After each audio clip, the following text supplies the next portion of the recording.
এই সাউন্ড ওয়ার্ডের উচ্চারণ আমি কতগুলো দেখিয়েছিলাম। এই হেন মানে মুরগি দেখাতে পেরেছিলাম আগের ভিডিওতে। ভিডিও যাতে না বড় হয় সে কারণে হেন মানে মুরগি, আর এগ মানে ডিম। এছাড়াও অনেক থাকে, যেমন আর ইটি রেড, ইটি রেড, রেড মানে লাল। আমি সবসময় বললি আপনারা ছকবদ্ধ করে বাচ্চাকে লেখাবেন, এভাবে ছক টেনে দেবেন, ভালো হবে, লেখাটা সুন্দর হবে। তো রেড মানে লাল হলো। এবারে বিইটি বেড, বেড মানে বিছানা। একটু তাড়াতাড়ি করে লিখতে হবে কারণ ভিডিও বড় হয়ে যায়। বেড,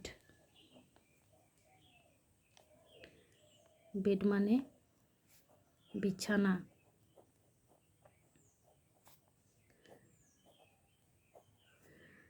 দেখুন এগুলো কিন্তু লেখানো খুব ইম্পর্টেন্ট। এটা বয়ে গাড্ড বেডো, এটাও কিন্তু লেখানো খুব ইম্পর্ট্যান্ট। বেড মানে বিছানা, এটা একটা আলাদা হলো, আলাদাভাবে আলাদা একটা শব্দ হয়েছে যেহেতু, তার মাঝে আমি একটু এই দাগটা দিয়েছি, কিন্তু আপনারা কি করবেন, ছক করে দেবেন। এরপর হলো এলিজি লেগ, লেগ মানে পা,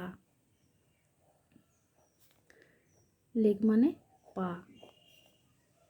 লয়েকার গটা আর আমি লিখলাম না, আপনারা কিন্তু লিখে দিবেন।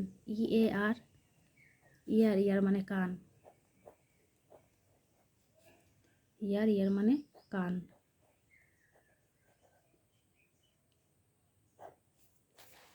এরপর রয়েছে ইগল, IAGLE, IAGLE, ইগল।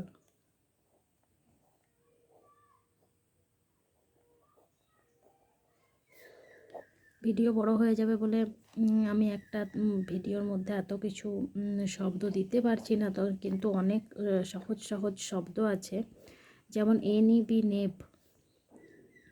এখানে ইয়ের উচ্চারণটা কিন্তু ইয়েরই মতো, NEB নেব।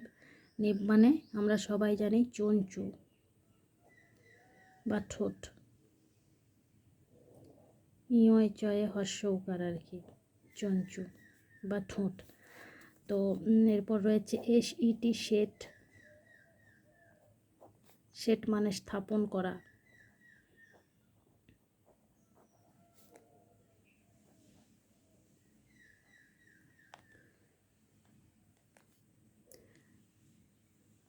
তো আমি পরের ভিডিওতে আরও এ ধরনের অনেক উদাহরণ নিয়ে আসব, যেগুলো বাচ্চাদের অতি সহজে শেখানোটা খুব ইজি হবে।